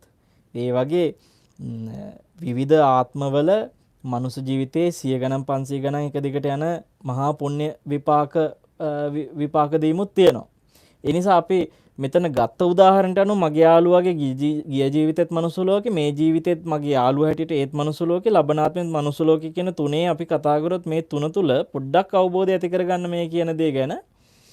ගිය ජීවිතේ අම්මයි තාත්තයි අඬ ඉද්දි මෙයා මේ ජීවිතේ අම්මේ තාත්තෙක් අල්ලගත්තා. දැන් මේ ජීවිතේ මෙයාගේ උපතත් එක්ක අම්මා තාත්තා අප්‍රමාණ සතුටු වෙනවා අන්න අපිට දරු සම්පතක් ලැබුණා කියලා. හොඳට බැලුවොත් මගේ ඒ යහළුවා මේ ජීවිතේ අම්මා තාත්තා සතුටු වෙන එක දකින්නෙත් නැහැ. ගිය ජීවිතේ අම්මා තාත්තා දුක් වෙච්ච එක දකින්නෙත් නැහැ. ඒ අම්මා තාත්තා දුක් වෙවි, මේ අම්මා තාත්තා සතුටු වෙවි ඔන්න ඇවිල්ලා. එතකොට දැන් එයා මේ ජීවිතේ ඔන්න දැන් මැරුණා. දැන් ලබනාත්මේ හැටියට අපි කතා කරපු තුන්වෙනි ආත්මේ දැන් ඔන්න මනුස්ස ලෝකේ උපතක් ලැබලා තියෙනවානේ. මෙයා මෙහි ඇක්සිඩන්ට් එකෙන් මැරුණාට පස්සේ ඊළඟ ජීවිතේ ඒත් මං කව මනුස්ස ලෝකේ ඉපදුනා කියලා. එතකොට හිතන්න දැන් මේ ඉපදිච්ච ජීවිතය තුළ ඒ අම්මා තාත්තා සතුටු වෙනවා මෙයාගේ උපත ගැන ඒ දන්නෙත් නැහැ. මම මේ මව් කුසට ආවා කියලා මගේ අම්මා තාත්තා සතුටු වෙනවා කියන එක මව් කුසේ ඉන්න දරුවා දන්නෙත් නැහැ. ඉපදුනාට පස්සෙත් ඉපදිච්ච වෙලේ අම්මා තාත්තා අප්‍රමාණ සතුටු වෙනවා ඒක දන්නෙත් නැහැ. දැන් මේ පැත්තෙන් රියානතුරකින් මිය ගිය එක ගැන හිතා ඒ අම්මා තාත්තා අඬනවා වැළපෙනවා ඒක දන්නෙත් නැහැ. කියන්නේ ගිය ජීවිතයේ සිද්ධිය දන්නෙත් නැහැ, මේ ජීවිතේ උපදින එක දන්නෙත් නැහැ, මේ ජීවිතේ මැරෙද්දි වෙච්ච සිද්ධිය දන්නෙත් නැහැ, ඊළඟ ජීවිතේ උපදිද්දි වෙච්ච සිද්ධිය දන්නෙත් නැහැ. ඔය කතාව ඔය විදිහටම ලින්ක් කරගෙන ගලපගෙන ගිහිල්ලා බැලුවොත් එහෙම ඒ යාළුවත් හරි මාත් හරිනේ පින්වත්නි. ඔබත් හරිනේ. සියලු දෙනාටම එකම සෙතේනේ, එකම කතාවනේ එහෙනම්. අනේ එක එක්කෙනා අඬනවා, එක එක්කෙනා hina වෙනවා, අපි උපදිනවා, අපි මැරෙනවා. මැරෙනවා, උපදිනවා, එක එක්කෙනා සතුටු වෙනවා, එක එක්කෙනා දුක් වෙනවා. අයිතිවාසිකම් කියා ගන්නවා. ගිය ජීවිතේ අම්මයි තාත්තයි එහෙන් අයිතිවාසිකම් කිය අඬනවා. මේ ජීවිතේ අම්මයි තාත්තයි එහෙන් අයිතිවාසිකම් කිය සතුටු වෙනවා. ආයෙත් මරණෙත් එක්කම මේ ජීවිතේ අම්මයි තාත්තයි අයිතිවාසිකම් කිය අඬනවා. ආයිත් ලබනාත්මේ අම්මයි තාත්තයි එතන අයිතිවාසිකම් කිය hina වෙනවා. අපි මේ ලෝකයාව hina ගස්සෝ අඬෝ සෝන් පිටි හදා යනවා. මේකනේ බැලින්නම් මේ ලෝක ස්වභාවය තුල යන්නේ එකම රටාව. පින්වත්නි, දැන් මොකද්ද එතකොට අයිති? කොයි අම්මාද අයිති? කොයි තාත්තද අයිති? తాවකාලික නැද්ද මේ සියල්ලම? අන්නේ తాවකාලික බව පින්වත්නි ලෝකයේ අසරණකමක් නෙමෙයිද? කිසිම අයිතියක් නැහැ. අයිති කියලා අල්ලගත්ත එක ආපහු අතහැරනවා නම් ඒක අසරණකමක් නෙමෙයිද? ඔය ඇත්තෝ හිතන්න පින්වත්නි, ඔය ඇත්තෝ දැන් ඉන්න ගෙදර ඔය ඇත්තන්ට අයිති නම් ඔය අයිති ඔබට අයිති නැහැ කියලා ඔබට අතහැරුණොත් ඔබ අසරණ වෙන්නේ නැද්ද? මහා පාරට වැටෙනවා කියන්නේ අයිති අතහැරිලා. අන්න එහෙම මේ ලෝකේ අපි අයිති කියලා හිතාගත්ත දේ අපිට අයිතියක් නැතුව අසරණ වෙනවා නම් පින්වත්නි, ඒ අසරණකම යම් උත්තමයේ එවැනි අසරණකමකින් මිදිලා ඒ උත්තමයා අපි දිහා බලනකොට ඇති වෙන්නේ නැද්ද ඒ උත්තමයට මේ ලෝක සත්වයාගෙම තියෙන ඔය අසරණකම දිහා දකිනකොට මහා කරුණාවක් එන්නේ නැද්ද? පින්වත්නි, ඒ මහා කරුණාව තමයි මේ අපි කතා කරන්නේ. ඒ උතුම් මහා කරුණාව අස්සකෝ ලෝකෝ සබ්බම් පහය ගමනියන්ති කියන ලෝක සත්වයාට අයිති දෙයක් නැහැ කියලා දකිනකොට එනවා පින්වත්නි මහා කරුණාවක්. මේ ලෝක සත්වයාගේ මරණයත් එක්කම අහිමි වෙනවා කියන එක ওই විදියට සම්මුතියෙන් බලනවා වගේම මේක ගැඹුරින් විමසලා බැලුවොත් තවදුරට මෙහෙමත් පේනවා. ඒ තමයි ක්ෂණයක් පාසා මේ සිත් බිඳෙනකොට පින්වත්නි ඒකත් එක්තරා මරණයක්. දැන් ඔබට සරලවම තේරෙන්න මෙහෙම කියන්නම්. ඇහින් දකින රූප. දකින රූපයත් අපි අයිතියක් හැටියටනේ දකින්නේ. දකිනා දෙයක්, ඒ දැකීම මගේ දැකීමක්. මම තමයි ඒක දැක්කේ. මෙහෙම අයිතියකින් තමයි අපි දකින්නේ. මට තමයි ඇහෙන්නේ මගේ ඇසීමක්. ඇසීම මගේ. දැනෙන දේවල් උනත් මගේ දැකීමක්, මගේ දැනීමක්. ගඳ සුවඳ දැනෙනකොට ඒක මට දැනෙන්නේ. රසයක් දැනෙනකොට ඒක මට දැනෙන්නේ. පහසක් දැනෙනකොට ඒක මට දැනෙන්නේ. මෙන්න මේ දැනෙන දේ මම මහා ලොකුවට අයිතිවාසිකමක් කියාගෙන හිතනවා නෙමෙයි. මේක මට දැනෙච්ච දෙයක්, මගේ දෙයක් හැටියට. ඇත්තටම පින්වත්නි හිතන්න, දකින හැම රූපයක්ම ක්ෂණයක් පාසා මේව වෙනස් වෙනකොට ඇත්තටම අපි අයිතියක් හැටියට හිතපු ඒ දැකීමත් අත්හැරෙන්නේ නැද්ද? අපි අයිතියක් හැටියට හිතපු අහන දේත් අත්හැරෙන්නේ නැද්ද? අපි අයිතියක් හැටියට හිතපු දැනෙන දේත් අත්හැරෙන්නේ නැද්ද? හොඳට බැලුවොත් එහෙම මේ විදියට පින්වත්නි අත්හැරෙන හැම කාරණාවකදීම ඒ කියන්නේ මේ අනිත්‍ය වෙලා යන ස්වභාවයේ තුලම අස්සකෝ ලෝකෝ සබ්බම් පහය ගමනියන් කියන තමයි තියෙන්නේ. ක්ෂණයක් පාසා මැරෙන සිතක් පාසා පින්වත්නි අයිතියක් නැතුවම අත්හැරිය යනවා. ආන්න එක හරි ගැඹුරුයි. ඒ කාරණේ පින්වත්නි විදර්ශනා ප්‍රඥාවෙන් දකින කෙනෙකුට මිසක් හිතලවත් තේරුම් ගන්න බෑ. එච්චරටම ලෝකේ දැන් කෙනෙකුට හිතාගෙන අර මරණයෙන් අත්හැරෙන එකේදී නම් ටික කාලයක් හරි අපිට අයිති කියලා. ඒ අයිති කියන දේ දැන් හිතන්න ඔන්න මෙහෙම. ඔබ මලක් දකිනවා. මේ මල ඔබට ආපහු දකින්න ඕන වෙනවා. නමුත් ඔබට මේ මල ආපහු දකින්න විදිහක් නැතිකම හින්දා ඔබ මොකද කරන්නේ? මේ මල කඩාගෙන යනවා. ගෙදර ගිහිල්ලා තියාගෙන මල දිහා බලනවා. ආයි මල බලන්න ඕනකමට. නමුත් දැන් මේ මල කඩාගෙන ගිහිල්ලා මලත් විනාශ වෙනවා. හැබැයි මල කොච්චර දැක්කත් හිතට ප්‍රමාණවත් නෑ, ආයි බලන්න ඕන වෙනවා. පින්වත්නි, දැකපු දෙයක් ආයි බලන්න ඕන වෙන්නේ අර පෙර දැකපු දැකීම නැති වෙච්ච නිසා නෙමෙයිද? ආයි බලන්න ඕනෝනේ. ඉතින් ඔබට සමහර විට විවාහ වෙච්ච බිරිඳ හෝ සැමියාත් ඔය වගේම වෙන්නේ නැති. එයාව දැක්කට පස්සේ එයාව එක්කගෙන යන්න ඕන උනා, ආයි දකින්න යාව. දැකපු දේ ස්ථිරව ඔබට අයිති වුණා නම් පින්වත්නි, එයාව එක්කගෙන යන්න ඕනේ නෑනේ ආයි දකින්න. ආයි දකින්න කියලා එයාව එක්කගෙන ගියේම ඔබ දැකපු දැකීම ඔබට අයිති නැති නිසා ඔබ දන්නවා ඒ දැකපු දැකීම අයිති නෑ, ආයෙත් දකින්න වෙනවා. ඒක නැති වෙනවා කියලා දන්නවා, ඒ නිසා ආයෙත් දකින්න ඕනේ. ඒකත් නැති වෙනවා කියලා දකිනවා, ආයෙත් දකින්න ඕනේ. මම ලස්සන සිද්ධියක් කියන්නේ, එක අම්මා කෙනෙක් මැරුණා පහුගිය කාලේ, අවුරුදු 1මාරක් 2ක් විතර ඇති. අපි දන්න කෙන අම්මා කෙනෙක්. මේ අම්මා පුරුද්දක් හැටියට තිබ්බා පින්වත්නි, ඇබ්බැහි වෙලා හිටියේ දවසේ හැම තිස්සෙම නිතරම ප්ලේන් ටි බොන්න ඕනේ. අම්මට තිබ්බා ප්ලේන් ටි ඇබ්බැහි වීමක්. මෙයා මරණාසන්න අසනීපයකට ගොදුරු වුණා. රෝගාතුර වුණා, ලෙඩ ඇඳට වැටුණා.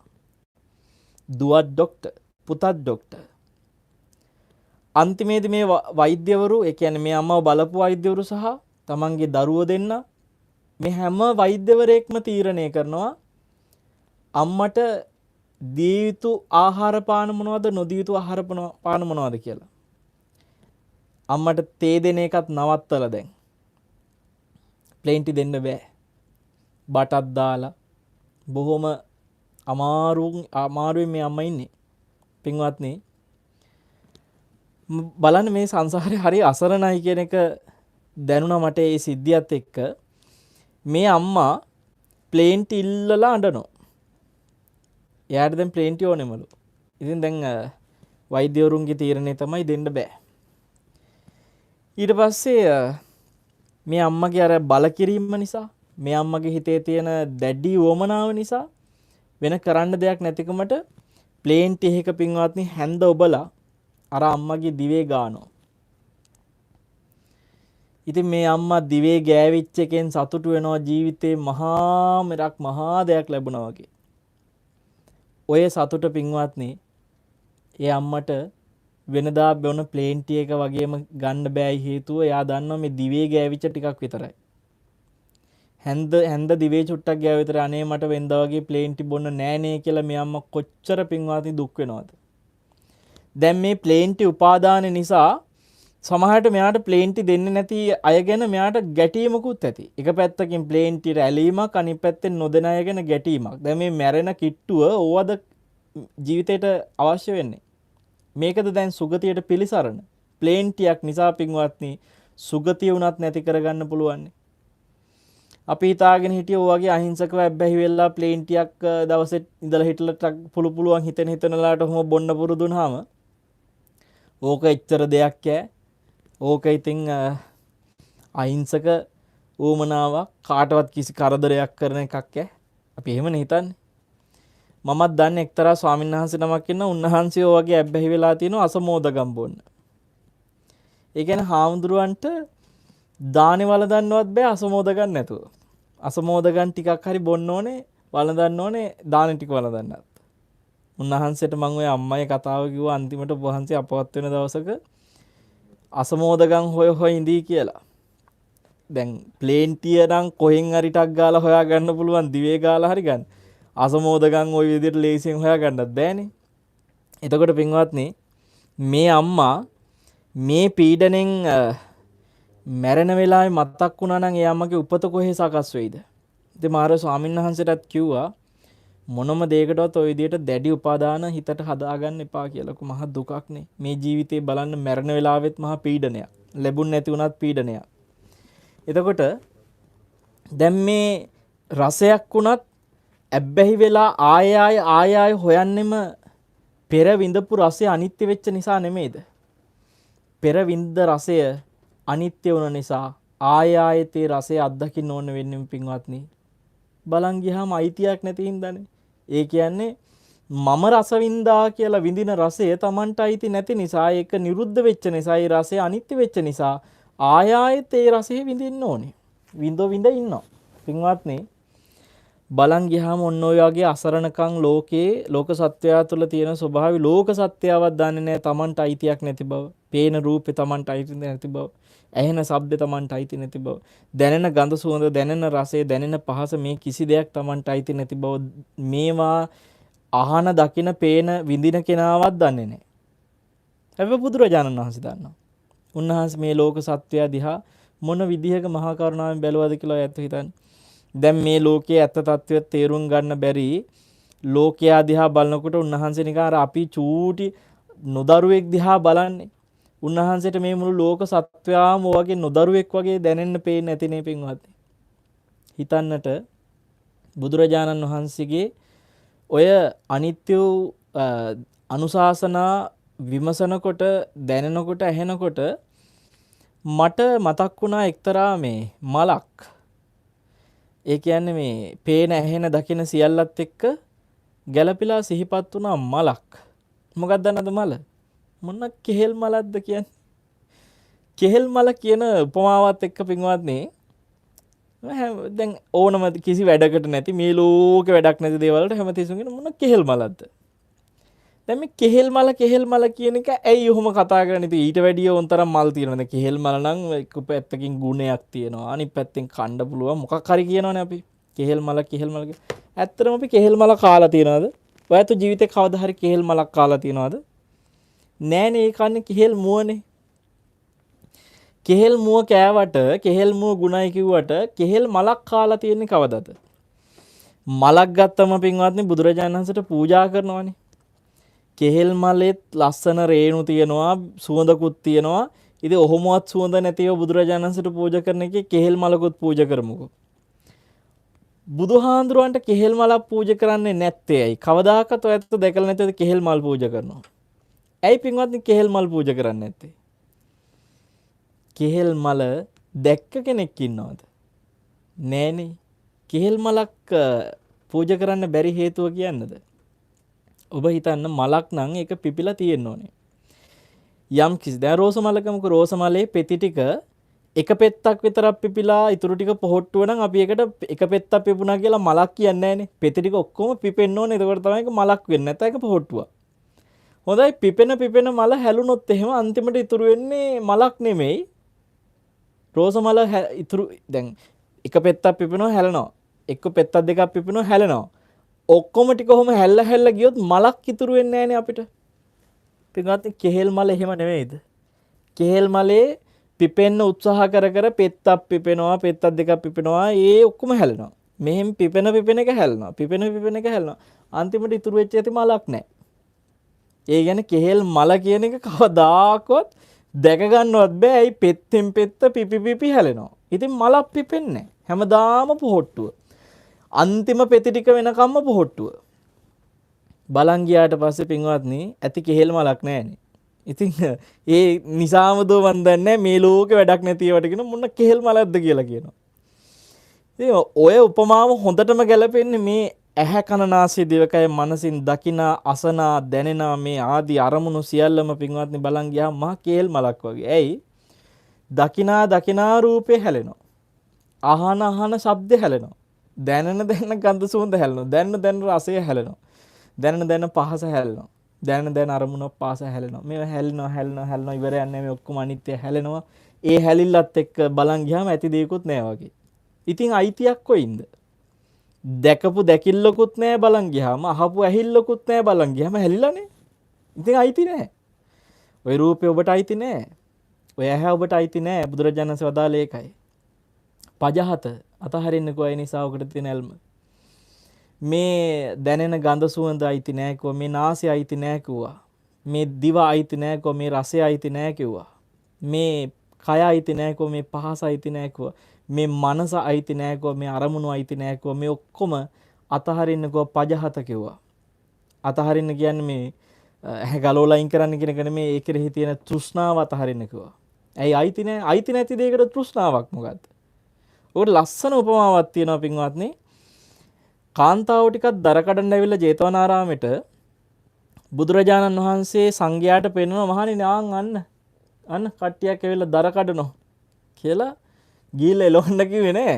බුදුරජාණන් වහන්සේ සංඝයාට කියන මහණෙනි දැන් ওই කාන්තාව ඔය දර ටික දැන් කැලේ තියෙන දරනේ කැලේට ඇවිල්ලා ඔහම කියන අක්කර ගානක කැලයක් අස්සේ දර කෝටු කඩාගෙන ගියා කියලා ඕක පස්සේ කවුරුත් දුවන්නේ නැහැ. ඒ කාලේ ඉතින් මිනිස්සුන්ට මෙච්චර ගෑස් නමනන් තිබුණේ නැහැ නේ. මිනිස්සු ඉතින් දර තමයි පාවිච්චි කළේ. ඕව දර පහසුකම තමයි මේ ඒ උයන පිහන ආදී ලිපකින් භාවිතා කරන ඉන්ධනයේ බවට පත් වෙන්නේ නැත්තේ තනිකරම. ඉතින් දර කඩන් යන කාන්තාව ගැන ඕනතරම් විනය පිටකේ සූත්‍රවල ඕනතරම් තියෙනවා. දැන් මේ කාන්තාව දර කඩද්දී බුදුරජාණන් වහන්සේ අහනවා සංඝයාගෙන් මහණෙනි ඔබට ඒ කඩනකොට අපිව කඩනෝ කියලා හිතනවද කියලා ඇහුවා. ඒ දර ටික උස්සගෙන යනකොට අන්න අපි උස්සගෙන යනවා කියලා හිතනවද කියලා ඇහුවා. නෑ ස්වාමීනි කිව්වා. ඇයි කියලා ඇහුවා. ස්වාමීනි දර මම කියලා මගේ කියලා අරගෙන නෑ කිව්වා මම. එතකොට තමාව අරගෙන යනවා තමාව කඩනවා කියලා Tamanට දැනෙන්නේ නැහැ කිව්වා. බුදුරජාණන් වහන්සේ වදාළ මහණෙනි ඔන්න ඔය කාන්තාව කඩන ගෙනියන දර ටික දිහා දකින්න වගේම දකින්න කිව්වා මේ ඇහැ දිහා රූපේ දිහා. කන දිහා ශබ්ද දිහා. නාසය දිහා ගඳ සුවඳ දිහා. දිව දිහා රසය දිහා. කය දිහා පහස දිහා. මනස දිහා අරමුණු දිහා දකින්න කිව්වා ආන් අර දර ටික දකින්නවා වගේ. අයිතියක් නැහැනේ. එතකොට අයිතිය නෑ කියන්නෙම හටගත්තා නැති වුණා නම් ඇති අයිතියක් නැති. ඒකයි කෙලින්ම මං කිව්වේ මේ මොන කෙහෙල් මලක්ද මේ? ඇහැ මොන කෙහෙල් මලක්ද? රූපේ මොන කෙහෙල් මලක්ද? කන මොන කෙහෙල් මලක්ද? ශබ්ද මොන කෙහෙල් මලක්ද? මං කියන්නෙත් මොන කෙහෙල් මලක්ද කියයිද දන්නේ. දැන් එකපාරට අහන කෙනෙක් සමහරු රේඩියෝ එක දැන් සුසර කළොත් එහෙම මේ ආමුතුරු මොන කෙහෙල් මලක්ද කියන්නේ කියලා කියයි. එතකොට දැනෙන නාසය ගඳ සුවඳ දැනෙන ඒ දැනිච්ච ගඳ සුවඳ මේ ඔක්කොම මොන කෙහෙල් මලක්ද?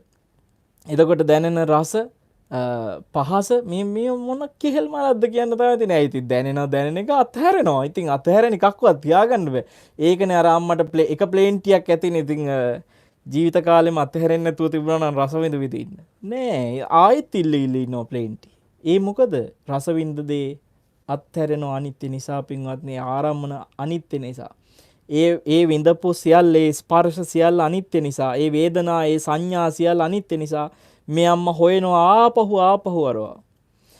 තේරුම් ගත්තා නම් දැම්ම තියා මොන කෙහෙල් මලක්ද කියලා එකකටවත් බැඳෙන්නේ අනේ මට හැමතිස්සෙම ප්ලේන් ටියුනේ අනේ මට හැමතිස්සෙම අරක්කෝනි කියලා අපි නොබැඳී පින්වත්නි අපිට ජීවිතේ ලැබිච්ච දේ තුළ සැහැල්ලුවෙන් පාවිච්චි කරන්න පුළුවන් ඕන සැප වටිනාකම් අදාළ නැහැ.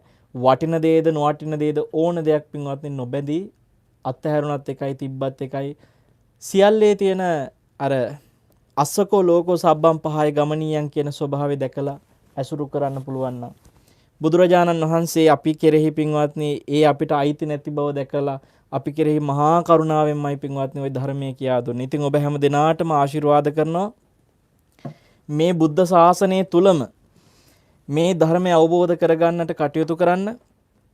විශේෂයෙන්ම ඔබට බිකු ගෝතම YouTube නාලිකාව ඔස්සේත් අපි සතියේ සෑම දවසකම ධර්මය බෙදා දෙන්නට කටයුතු කරනවා. මේ සතියේ තමයි ඒ කටයුතු පිළිවෙලකට ආරම්භ කෙරෙන්නේ. මොකද හේතුව අපි පසුගිය කාලයේම ඒ වෙනුවෙන් සූදානම් වුණා.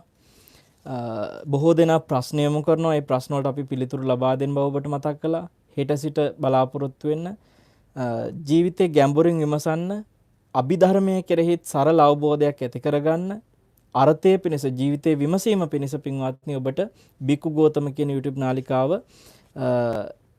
අර subscribe කරන්න කියන එකෙන් සිහිපත් කරන්නේ කරලා ඔබට මේ දෙන උතුම් දුර්ලභ සද්ධර්ම දේශනා ඔබේ දුරකථනයට ලැබෙන පණිවිඩය ලැබෙන්නේ ආන්ගේ subscribe කරන්න කියන දැනුවත් කිරීම කරන්නේ ඒ බටන් එක ඔබට උතුම් ධර්ම දායාදයේ දැනුවත් කරන මාර්ගෝපදේශයක් වෙනවා. ඉතින් හෙට බලාපොරොත්තු වෙන්න පුළුවන් YouTube නාලිකාව ඔස්සේ අභිධර්මයේ ඔස්සේ ඔබට කියලා දෙන දහම් ගැටළු විසඳාලන උතුම් වැඩසටහනක් තුම්මන් හන්දිය නමින්. හැම දෙනාටම අද දවසේ සිත්නෙත් අසපුවත් ගෞරවයෙන් ශ්‍රවණය කරලා මහා කරුණා සමාපatti ඥානයේ තවත් කොටසක් බොහොම මෙත්සිතින් හැමෝම තමන්ගේ ජීවිතයේ දිහා ආපහු හැරිලා බලන්නට කටයුතු කරද්දී දායකත්වයෙන් එකතුනේ මෙත්සිතින් ගැටහැත්ත දිවුරුම් පිටිය රාජ්‍ය සේවක ගම්මානයේ අංක 9B නිවසේ පදිංචි HAVP නවරත්න මැණිකේ පින්වත් මහත්මිය ඇතුළු දූදරු පිරිස විසින් ඒ ඇත්ති සහ ඒ පවුලේ පින්තුන් බලාපොරොත්තු වෙන්නේ විශ්‍රාමලත් විදුහල්පති එම් හැරිසන්ද සිල්වා ආදරණීය ස්වාමි පුරුෂයා මියගොස් වසර 2යි මාස 4ක් පිරීම නිමිත්තෙන් පින් පමුණවන්නට. පින්වත්නි ඒ වගේම බලාපොරොත්තු වෙනවා HAV ඩිංගිරි මුදියන්සේ පියාණන්ට ආර් උදබාගේ මෑණියන්ට එල්.ද සිල්වා පියාණන් සහ එම මෑණියන්ට ඉන්දිකා කුමාරි නවරත්න දියණියට මල්ලිකා ජයසුන්දර මැණිකේ නෑනට එවැගේම නමින් මියගිය සියලුම සංසාරගත ඥාතීන්ටත් මේ පින අනුමෝදන් කරන්න බලාපොරොත්තු වෙනවා. ඉතින් අපිට සිහිපත් වෙන නොවන සියලුම මියගිය ඥාතියෝ මෙපින් බලෙන් පරලොව සැනසෙත්වා සුවපත් වෙත්වා කියලා අපි ආශිර්වාද කරනවා. මේ මියගිය ඥාතීන් හැමදෙනාටම විශේෂයෙන්ම හැරිසන්ද සිල්වා මහත්මයා ඇතුළු සියලු සසරගත මියගිය ඥාතියෝ පරලොව මෙපින් බලෙන් සැනසෙත්වා සුවපත් වෙත්වා කියලා කවුරුත් සාදු කියන්න. ඒ වගේම පින්වත්නි සදින්සා ඉමන්දී කිරණ විදුන කියන දූ දරුවන්ගේ අධ්‍යාපන කටයුතුත් සාර්ථකව සිද්ධ කරන්නට මේ පින ආශිර්වාදයක් වේවා කියලා සහ පවුලේ හැම දෙනාටම මේ පින යහපත පිණිස හේතු වේවා කියලා පින්වත් නවරත්න මැණිකේ ඇතුළු පවුලේ පින්තුන් විසින් දායකත්වයේ දරමින් බලාපොරොත්තු වෙනවා. ඒ අරමුණුත් සඵල වෙත්වා දෙවියෝද දෙව්ලොව සැනසෙත්වා සසරගත සියලු මියගේ ඥාතීනුත් හැම දෙනාගේම පරලොව සැනසෙත්වා. ධර්මයේ ශ්‍රවණය කළ පින් ඇති ඔබ හැම දෙනාටමත් net FM නාලිකාවේ පින්වත් අධිපතිතුමන් ප්‍රධාන කාර්ය මණ්ඩලයේ හැම දෙනාටමත් ඒ වගේම net ශ්‍රවණය කර ශ්‍රද්ධාවන්ත පින්වත් ඔබ හැම දෙනාටමත් ගෞතම බුදුසසුනේම අමා මහ නිවන සාක්ෂාත් කරන්න වාග්ය ලැබෙත්වා කියලා අපි පින්වත්නි ආශිර්වාද කරනවා. හැම දෙනාටම තෙරුවන් සරණම වේවා. ආකාසට්ටා ච බුම්මට්ටා දේවානාගා මහිද්దికා පුඤ්ඤන්තං අනුමෝදිත්වා චිරං රක්칸තු ශාසනං චිරං රක්칸තු දේශනං චිරං රක්칸තු ත්වං සදාති. සාදු සාදු සාදු. දෙව්මිනිසුන්ගේ පිරිනමන පාතනෝනේ මේ විදිහට අමාමෑණි බුදු පියාණන් වහන්සේ අපේ ගෞතම ස්වාමීන් වහන්සේ සඳහන් කළා වගේම මේ කෙලෙසුන්ගෙන් ගිනිගෙන දැවෙද්දී ඇතිවන මහා කරුණාව බුදු හිමියන්ට තිබුණු මේ මහා කරුණාව ගැන පැහැදිලි කරද්දී අපේ අමුතුරු සඳහන් කළ එක තැනක මේ අහිමිවන දේ සම්පතක්ද කියලා. අපි දැන් බුදුදහමට පරිබාහිරව ගත්තොත් ආර්ථික විද්‍යාව අපේ හඳුරන්නේ තියෙනවා දැන් ආවස්තික පිරවැය කියලා සංකල්පයක් තියෙනවානේ. මේ ආවස්තික පිරවැය තියෙන්නේ හිඟකම් හමුවේ කිසියම් තේරීමක් කිරීමේදී අහිමිවන හොඳම විකල්පයේ වටිනාකම තමයි ආවස්තික පිරවැය කියන්නේ කියලා. එතකොට අපේ හඳුරන්නේ දැන් මේ විකු ගෝතම YouTube නාලිකාවටත් යම්කිසි අපේ මම හිතන්නේ මාල් කුරේ මහත්මයා අදහසක් දක්වලා තිබුණා. වාසනාව සම්පතක්ද අවාසනාව සම්පතක් නොවන්නේ කෙසේද පැහැදිලි කරලා දෙන්න කියලා. අපි එතනින් ආරම්භ කරමු.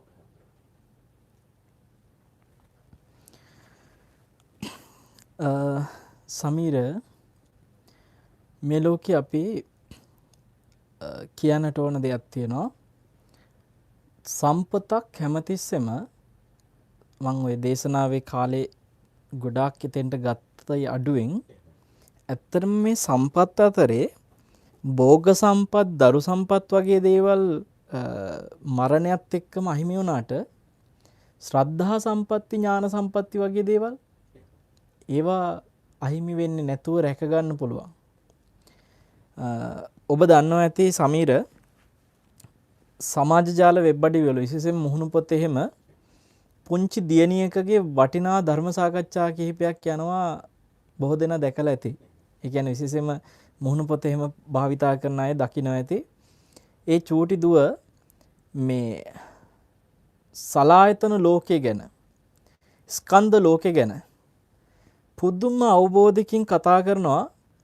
හිතා ගන්න බෑ චූටි දුවගේ අවබෝධය. තාම අවුරුදු 3යි ගානක් විතර මගේ මතක හැටියට 3යි ගානක් 4යි ගානක් වගේ ඇති.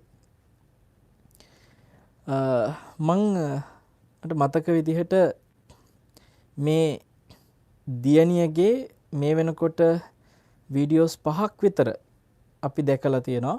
ඔය දැකපු පළවෙනි වීඩියෝ විනාඩි 4යි ගානක විතර පළවෙනි වීඩියෝ දැකපු දවස්වල මේ සමීර මං එතකොට ඇමරිකාවේ නිව් ජර්සි වල හිටියේ. මට මේ වීඩියෝ දැක්කම දැන් ඇත්තටම විදේශගතව ඉන්න වෙලාවක ලංකාවේ තොරතුරක් වුණත් දකින්නේ අන්තර්ජාලය ඔස්සේනේ. ඉතින් මේ චූටි දුවගේ වීඩියෝ දැක්කට පස්සේ මට හිතා ගන්න බෑ මේ අවබෝධය.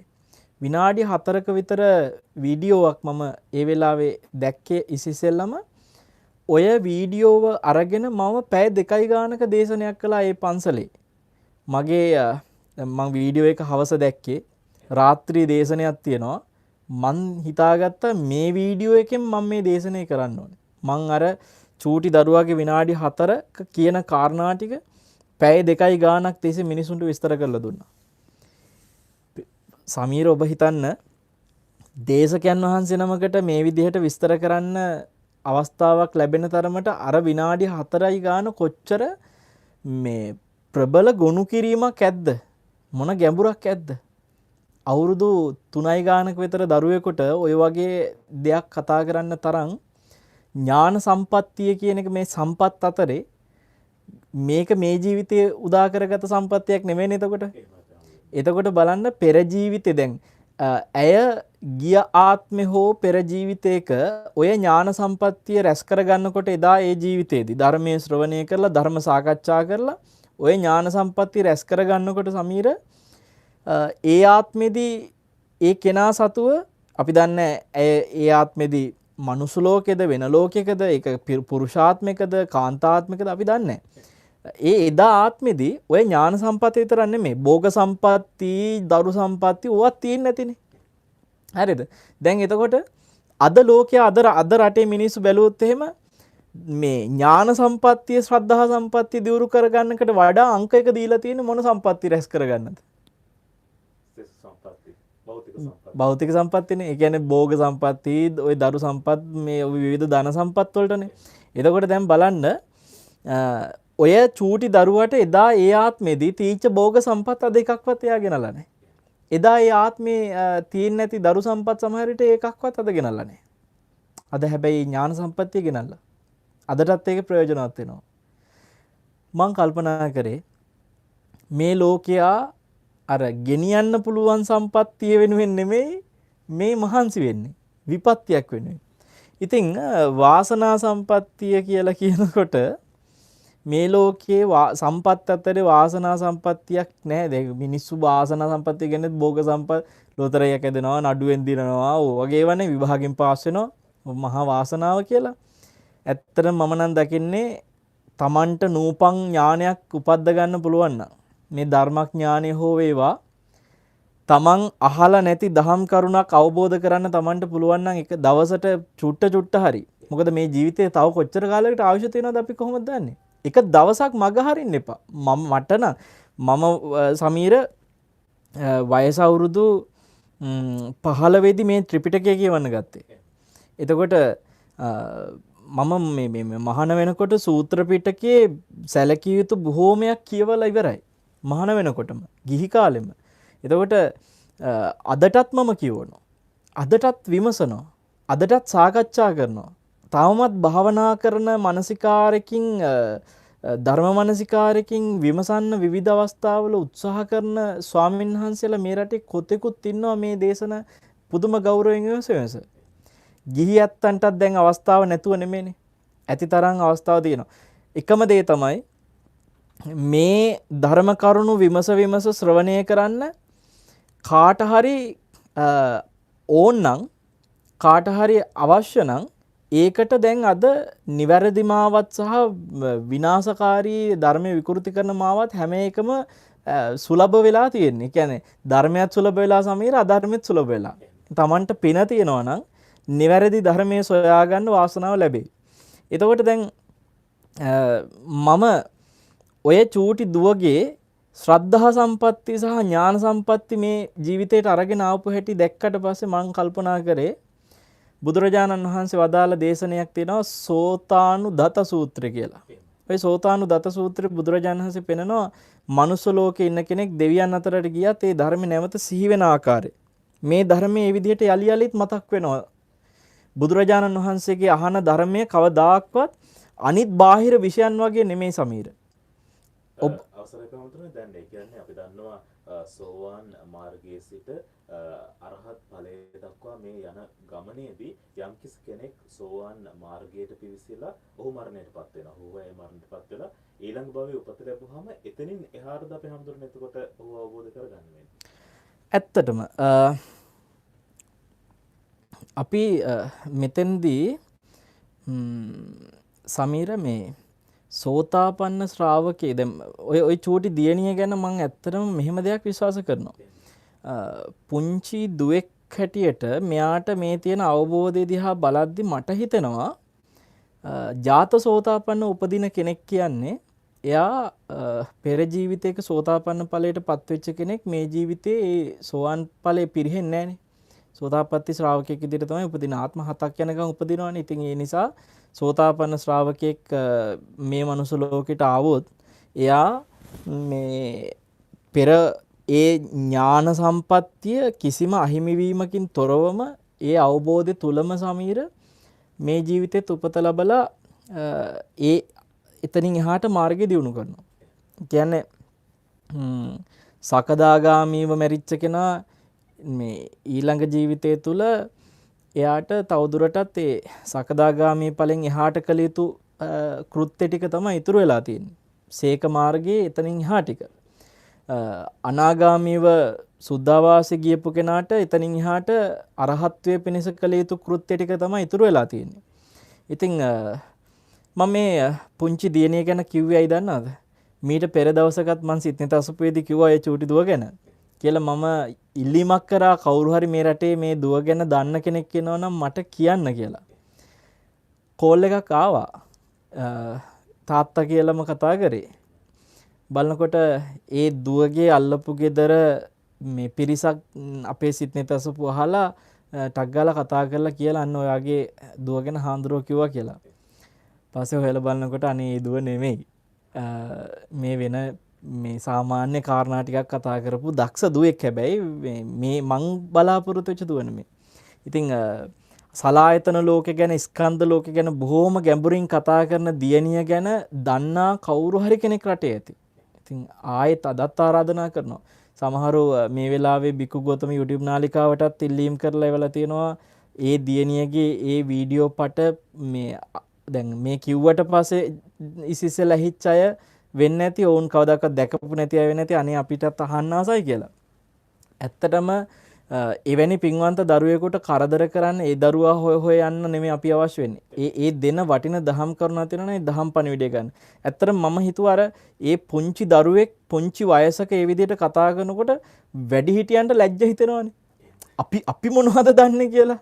ඒ නිසා එවැනි චූටි දරුවෙකුගේ විශේෂයෙන්ම දැන් නිග්‍රෝධ පුංචි සාමණේර හාමුදුරුවන්ට අර චණ්ඩාශෝකව ධර්මාශෝක කරන්න පුළුවන් උනේ ඇත්තටම අර ඒ නිග්‍රෝධ ස්වාමීන් වහන්සේ කියලා දෙන දහම් කරුණ වැඩිහිටි කෙනෙක් කිව්වනම් සමහර විට ඔච්චර වෙනසක් වෙන්නේ නැහැ. ඔව් අර පුංචි මුයින් ඒ මහා ගැඹුරු ධර්මය ඇහෙනකොට ඒක හිතා ගන්න බෑ. ඒක ආශ්චර්යයි කියන එක දැනෙනවා. ඉතින් නිග්‍රෝධ පුංචි ස්වාමීන් වහන්සේ උනත් පෙර ජීවිත තිස්සේ ගෙනාපු ඒ ශ්‍රද්ධා සම්පත්තිය ආදිය තිබ්බා. ඥාන සම්පත්තිය තිබ්බා.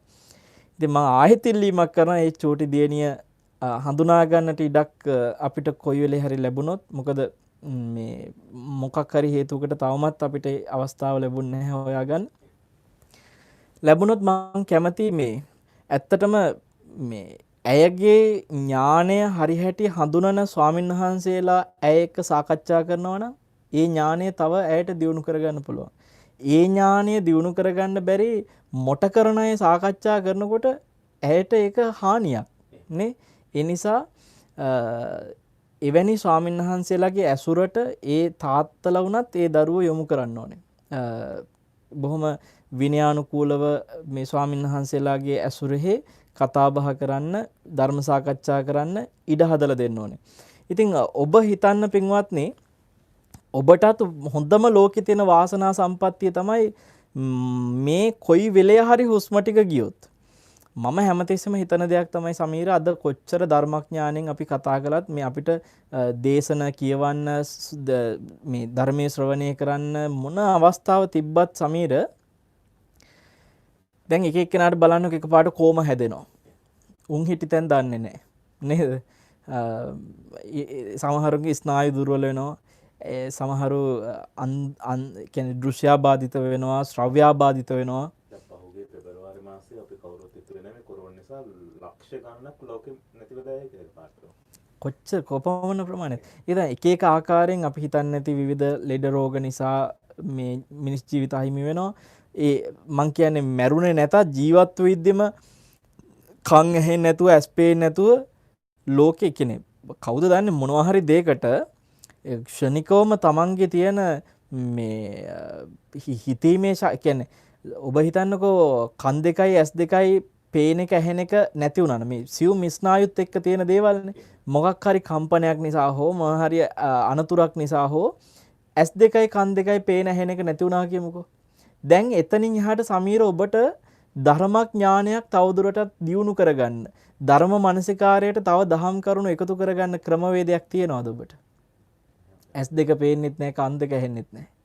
සමීර, ඒ නිසා මේ සියුම් ස්නායු වල මේ නිකන් බිත්තර කටු වගේ කොයි වෙලේ බිඳෙනවද කියන්න බැරි මේ සියුම් ස්නායු ටික නිසා යන්තම් ගැට ගහගෙන දැනට මේ බලන දෙයක්, ඇහන දෙයක්, හරිද? ධර්මයේ අහන, ධර්මයක් කියව ගන්න තියෙන අවස්ථාවේ ජීවිතේ උපරිම තමන්ගේ ජීවිතයට අවශ්‍ය කරන ශ්‍රුතමය ප්‍රඥාවට ඕන කරන ධර්මඥානෙ දියුණු කරගන්න ආයේ දෙසරයක් හිතන්න එපා. සිත්නෙත අසපුව ශ්‍රවණය කරන ඔය ඇත්තෝ බුදු ගුණයක් කොටසින් කොටස ඉගෙන ගන්නවා. ඇත්තට මේ බුදු ගුණේ ඉගෙන ගත්තට ඒ බුදු ගුණේ තුල ඊට එහා ගිහිල්ලා ජීවිතය ගැන දෙයක් හොයනවා. ජීවිතය ගැන දෙයක් ඉගෙන ගන්නවා. ඒ වගේම අපි දැන් මේ ඉස්සෙල්ලා කිව්වා මම බිකු ගෝතම YouTube නාලිකාව ඔස්සේ හෙට ඉඳලා අපි පටන් ගන්නවා කියලා මේ තුම්මන් හන්දියේ නමින් තුම්මන් හන්දිය කියලා නම දාන්නෙත් වම්මික කියන සූත්‍රයේ කාරණාවක් නිසා. සමීර, මාර්ගේ දන්නේ නැති කෙනෙක් තුම්මන් හන්දියකට ගියොත් එහෙම මොකද වෙන්නේ? ඒ පැත්තට හැරෙන්න තියෙනවා, මේ පැත්තට හැරෙන්න තියෙනවා, දන්නේ නැහැ, සැකයක් එනවා. සැකයක් එනවා නේ. කොහෙටද? මෙහෙටද? අරහෙටද කියලා සැකයක් එනවා. මග දන්නේ නැති නිසා. එතකොට යාට සිද්ධ වෙනවා මේ හැරෙන පැත්ත හොයාගන්න නම් මග දන්න කෙනෙක්ගෙන් අහන්න. ඔන්න ඔය තුම්මන් හන්දිය කියලා කියන්නේ නොදන්නා දෙයක් මාර්ගය ගැන දැනගන්න තව කෙනකින් අහන අවස්ථාවක්. ඉතින් ප්‍රශ්නයක් නිවන් මග යනකොටත් මේ මාර්ගයේත් Tamanට හිතට සැකයක් එන, ප්‍රශ්නයක් එන තැනක් කියන්නේ තුම්මන් හන්දියක් වගේ. එතකොට දන්නේ නැති නිසා මාර්ගය තව කෙනකින් අහන්න වෙනවා. ඉතින් මාර්ගය තියෙනවා, නියම මාර්ගය, සම්මා මාර්ගය මොකද්ද කියලා හොයාගන්න ඕන තුම්මන් හන්දියේ අපිට හැකියාව තිබෙනවා. සිත්නෙත අසපුවටත් ඒ වගේ මේ නිවැරදි මාර්ගය හොයාගෙන බොහෝ දෙනෙක් එනවා කියලා අපිට පේන්න තියෙනවා. ඒ ඔස්සේ මේ දැන් ඉස්සල්ලාර වාසනාව සම්පතක්ද කියලා අහලා තිබුණු මාළන්ම අහලා තියෙනවා, ලෝකෝත්තර සම්පත ලබන්න අපේ හැමදෙරුනේ ලෞකික සම්පත ආශ්‍රය කරලා තිබීම අනිවාර්යයි නේද? එතකොට නේද එහි අනියත බව දැනෙන්නේ කියලා අහලා තියෙනවා. ඒකේ දරුවට හිතෙන විදිය මෙහෙමයි සමීර.